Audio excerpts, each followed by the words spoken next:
Hello student, I am Ankita Sahu, your teacher.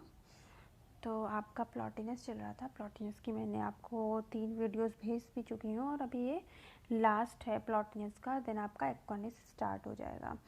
तो प्लॉटिनस के बारे में थोड़ा सा देखते हैं कि हमने लास्ट वीडियो में क्या पढ़ा था। तो आपको प्लॉटिनस की कलाकृतियों के बारे में बताया था कि परम सत्य का प्रतीक मानते हैं कि जब कलाकार मृतात्मा के बयान की ओर ले जाने की ओर प्रत्यय को रूप के द्वारा उपस्थित करता है तो उसकी कृति प्रतीक मूलक है, जो परम सत्य है। वही आदर्श है, जो आदर्श है वही सुंदर है। तो देखिए, ये मानते थे कि जो मृतक शरीर है वो उससे अच्छा हमारा जीवित शरीर है, उसमें सौंदर्यता देखते थे। तो यही कह रहे हैं कि जो कलाकार मृतात्मा के बयान की ओर ले जाने वाला है वो नहीं है, वो सौंदर्य मूलक नहीं है, ना ही वो सत्य है। और जो जीवित है वो परम सत्य है और वही आदर्श है ना। और जो आदर्श है और वही सुंदर है। तो कलाकृति भौतिक संसार किसी वस्तु की अनुकृति मात्र नहीं है, वह अतीन्द्रिय की कल्पना से उत्पन्न होती है। तो ये कह रहे हैं कि जो आप भौतिक रूप में देखते हो, सामने देखते हो संसार में, है ना, तो उसी की कॉपी करना ही नहीं है, बल्कि जो हमारे अंदर की इंद्रियां हैं, इमेजिनेशन है, जो उससे उत्पन्न होती हैं चीज़ें, वो है सुंदरता, वो है कलाकृति। प्लॉटिनस के अनुसार शरीर का सौंदर्य जीवन है, मृत व्यक्ति की तुलना में जीवित व्यक्ति सुंदर है। इस प्रकार जीवनहीन मूर्ति या चित्र में सजीव सी लगने वाली कृति सुंदर है।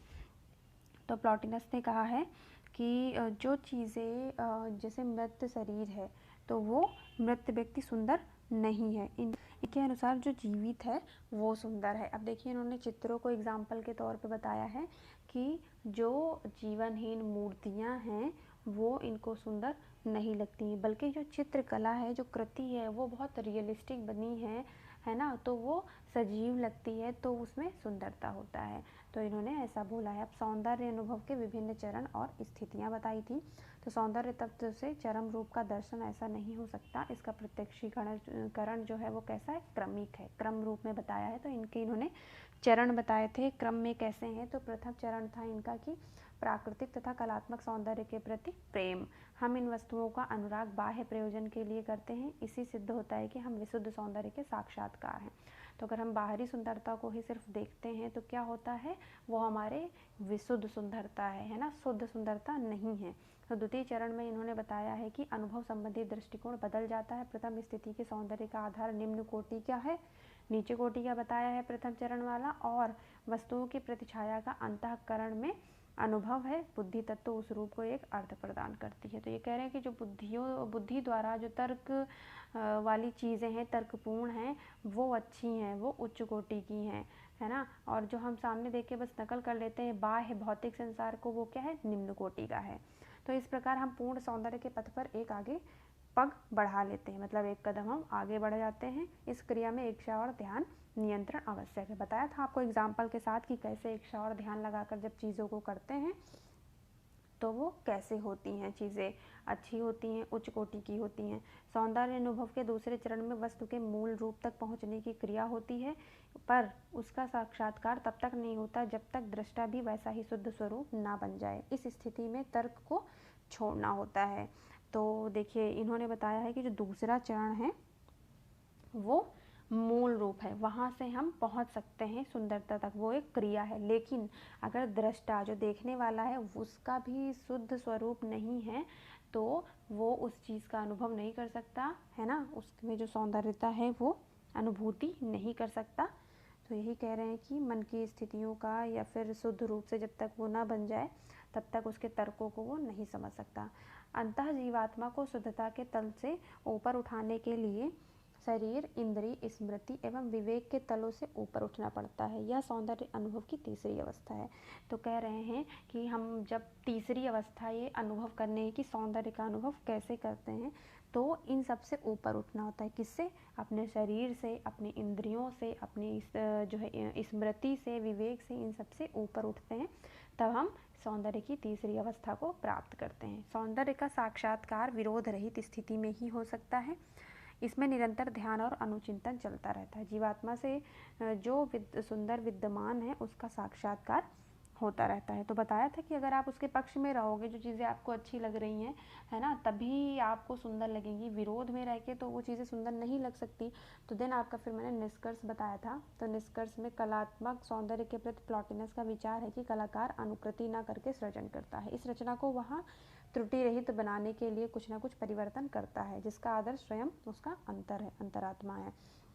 तो जो चीज़ें आप देखते हो, कह रहे हैं, वो अनुकरण ही नहीं है, बल्कि वो क्या है, पुनः सृजन, दोबारा से बनाना है। और कैसा सृजन? जिसमें त्रुटि ना हो, गलतियाँ ना हो, त्रुटि रहित हो वो, ऐसा कुछ सृजन, और उसमें कुछ अपने हिसाब से परिवर्तन कर देता है, जो आदर्श रूप होता है और उसके अंतः अनुभूतियाँ होती हैं।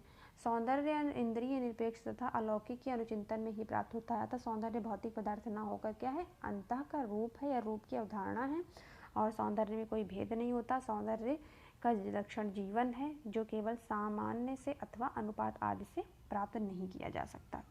तो सामान्य का यहाँ पे सामंजस्य होगा। तो वो किसी भी क्वांटिटी में नहीं प्राप्त होता, बल्कि वो हमारे जीवन का एक लक्षण है, हमारा स्वभाव है, सुंदरता को देखना। तो प्लॉटिनस के अनुसार अब देखते हैं इस वाली वीडियो में। तो प्लॉटिनस के अनुसार शुद्धिकरण का संबंध भाव वेगों से न होकर आत्मा से है। शुद्धिकरण का अर्थ है शरीर से आत्मा को विमुख करके आध्यात्मिक लोक की ओर उन्मुख करना। और शुद्ध आत्मा दृष्टा विकार के अनुभव तथा अपने तत्व से पूर्ण मुक्त हो जाती हैं। तो देखिए, जो प्लॉटिनस है, तो इनका जो शुद्धिकरण का संबंध है वो किससे बता रहे हैं? भाव वेगों से नहीं है, वो आत्मा से है। आत्मा शुद्ध होनी चाहिए, है ना। तो जब हमारी आत्मा शुद्ध होगी तो हम आध्यात्मिक लोक की ओर उन्मुख करते हैं, और शुद्ध आत्मा दृष्टा मनोविकार के अनुभव तथा अपने तत्व से पूर्ण मुक्त हो जाता है। प्लॉटिनस ने दार्शनिक मत में मानव जीवन के 3 मूल्यों के स्वभाव को स्पष्ट रूप करने का प्रयत्न किया है, जो सत्यम एवं सुंदरम के रूप में जाने जाते हैं। तो प्लॉटिनस के जो मत रहे हैं, तो उन्होंने जो है जीवन के 3 मूल्य स्वभाव बताए हैं। तो वो कुछ सत्यम शिवम सुंदरम पर आधारित हैं वो। तो इन्हीं रूपों में बोध होता है। सत्यम तथा शिवम में ही चरम बिंदु है। यहाँ संसार विश्वात्मा द्वारा ही बनाया हुआ है। बिना इस संसार को जाने किसी दिव्य तत्व का बोध नहीं हो सकता। सही बात है। जब तक भगवान की जो ईश्वर की बनाई गई चीज़ें हैं, जो दिव्य तत्व बनाए गए हैं, जब तक हम उनके बारे में जानकारी नहीं कर लेते, तब तक हमें सौंदर्य का ना ही अनुभव होगा और ना ही हम सत्यम शिवम सुंदरम की अवधारणा को समझ पाएंगे। सौंदर्य बोध का माध्यम केवल आँख और कान है। बुद्धि से उत्पन्न विज्ञान तथा नैतिकता से प्रेरित आचरण दोनों ही सुंदर है। तो ये बता रहे हैं कि जो सौंदर्य का माध्यम होता है, मीडियम होता है, या सोर्स कह लो आप, तो वो क्या होता है? आँख और कान होता है।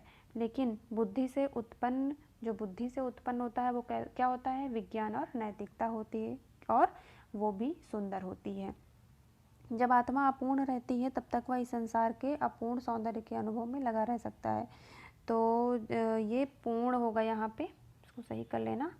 तो जब हमारी आत्मा अपूर्ण होती है, तो वो क्या करती है? चीज़ों को ढूंढती रहती है, ताकि वो जो अधूरी रह गई है, जिससे हमें सौंदर्यता की प्राप्ति नहीं हुई, तो वो पूरी हो जाए। तो उसी के ये अनुभव में लगा रहता है कि हमें कैसे सुंदरता की प्राप्ति हो। तो ये आपका प्लॉटिनस ख़त्म हुआ। अब देन आपका एक्वाइनस स्टार्ट होता है। तो एक्वाइनस के बारे में देखते हैं। वो ये आपके नए दार्शनिक हैं, संत थॉमस एक्वाइनस। संत थॉमस एक्वाइनस भी ईसाई संत थे। उन पर अरस्तु, प्लेटो, प्लॉटिनस का भी प्रभाव था। जैसा कि अभी आप पहले पढ़ चुके हो, आपने लोजाइनस पढ़ लिया, प्लॉटिनस पढ़ लिया, अरस्तु पढ़ लिया और प्लेटो पढ़ लिया। तो इन पर अरस्तु, प्लेटो और प्लॉटिनस का प्रभाव देखने को मिलता है। वे मानते थे कि कुछ विशेषताओं के आधार पर दृष्टा और दृश्य में आकर्षण का एक समान संबंध का अनुभव किया जा सकता है। तो ये कह रहे हैं, इनकी जो कुछ विशेषताएं हैं, तो वो क्या है? दृष्टा जो देख रहा है और जो दृश्य है, उनमें एक आकर्षण का संबंध होता है, समान संबंध होता है, कि जितने अच्छे से वो देखता है, उतना ही जो सामने चीज़ है वो सुंदर होनी चाहिए। तो उसमें एक संबंध होता है, तो उसका अनुभव करता है कौन? तो दृष्टा और जो चित्र है, वो दोनों। तो यही कलाकृति के आकर्षण का कारण है। जिन पर वस्तुओं के सामंजस्य होता है, उनके प्रति इंद्रियों का स्वाभाविक साम्य में संबंध होता है, अतः उन पर मोहित होते हैं। ऐसे रूपों की अनुकृति ही सुंदर रहे हैं, चाहे वे कुरुचिपूर्ण अथवा अनैतिक हों।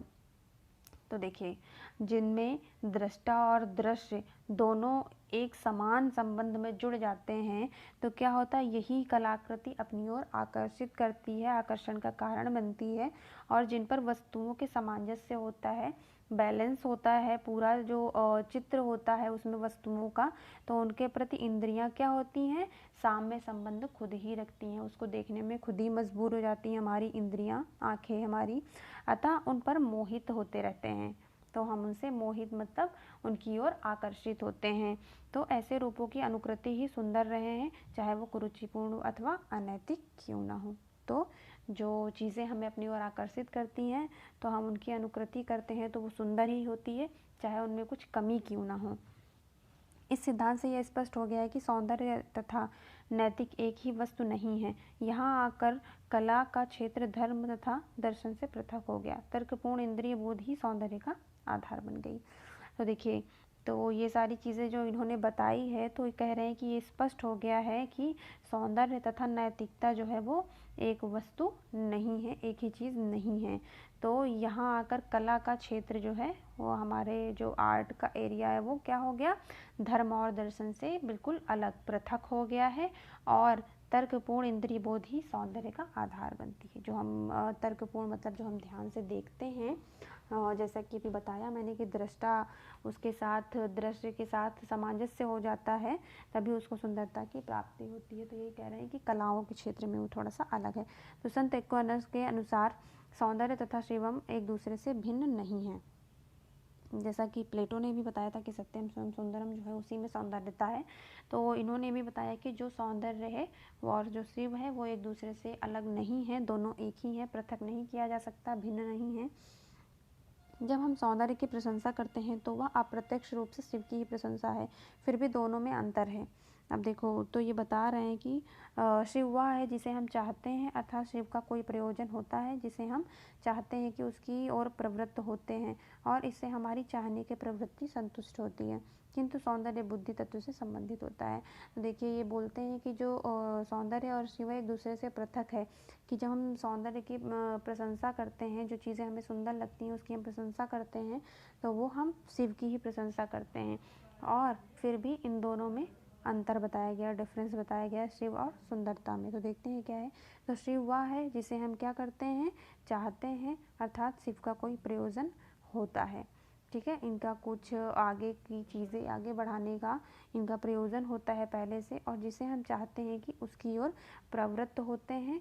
मतलब जिस चीज़ को हम देखते हैं, जो चीज़ हमें अच्छी लगती है, हम उसकी तरफ प्रवृत्त मतलब उसकी तरफ झुकते हैं, आकर्षित होते हैं। इससे हमारी चाहने की प्रवृत्ति क्या होती है, संतुष्ट होती है। जैसे आपको कोई भी चीज़ मान लो आप किसी शोरूम में गए, आपको कोई चीज़ पसंद आती है, आप उसकी ओर आकर्षित होते हो, तो क्या, जब आपको मिल जाती है तो आपकी प्रवृत्ति पूरी हो जाती है, आप संतुष्ट हो जाते हो। तो यही चीज़ यहाँ पे कह रहे हैं ये। और जो है सौंदर्य को बुद्धि तत्व से संबंधित बताया गया है। यह बुद्धि तत्व का इंद्रिय रूपों में प्रत्यक्षीकरण है। सौंदर्य एक विशिष्ट अनुपात तथा सामंजस्य से युक्त होता है, अतः सुंदर वस्तुएं सामंजस्य आदि के कारण ही इंद्रियों को आकर्षित करती हैं। तो देखिए, इन्होंने क्या बताया, जो बुद्धि तत्व है वो कैसा है, इंद्रिय रूपों का एक प्रत्यक्षीकरण है। और सौंदर्य में जो है अगर एक विशिष्ट अनुपात ना हो या फिर सामंजस्य ना हो तो वो सुंदर नहीं लगेगी। जब उसमें सामंजस्य होगा, बैलेंसिंग होगी, है ना, प्रपोर्शन सही होगा उसका, तभी वो हमारी इंद्रियों को क्या करेगी, आकर्षित करेगी अपनी ओर। तो ये कह रहे हैं कि आदि से, सामंजस्य से, अनुपात से जो है वो इंद्रियों को आकर्षित करती है। तो इस आकर्षण का कारण है इंद्रियां स्वयं उसी प्रकार के गुणों से युक्त होती हैं और उसी प्रकार के विशेषताओं वाली वस्तुओं में रुचि प्रकट करती हैं। तो देखिए, जो हमारी इंद्रियां होती हैं उनको वही चीज़ पसंद होती है जो हमारे अंतः मन में चला करता है ना। तो ये क्या है, उसी की विशेषताएं हैं, किसकी, इंद्रियों की। और ये जो है उन्हीं वस्तुओं में रुचि प्रकट करता है जो हमारी इंद्रियों को पसंद होती हैं, जो हमारी आँखों को पसंद होता है, जो हमारे कानों को सुनना पसंद होता है, जो हमारे जीभ को खाने में पसंद होता है। तो यही कह रहे हैं कि हम उसी ओर आकर्षित ही होते हैं जो हमें इंद्रियों को हमारे संतुष्टि देता है। तो उसी में हमारी रुचि मतलब उसी में हमारा इंटरेस्ट भी देखने को मिलता है। ये सारी विशेषताएं उसी में मिलती हैं, गुण मिलते हैं, गुण युक्त होते हैं। तो आपका अभी एक कॉर्नर और है, एक्वानस के बारे में हम अभी नेक्स्ट वीडियो में देखेंगे। और आपका जो है प्लॉटिनस ख़त्म हो गया, एक्वानस स्टार्ट हो गया। तो अगर आपको इस से रिलेटेड कोई भी चीज़ें नहीं समझ में आ रही हो पॉइंट, तो मुझे मैसेज करें या फिर मेरे साथ जो है ज़ूम मीटिंग पर डिस्कस करें। Thank you.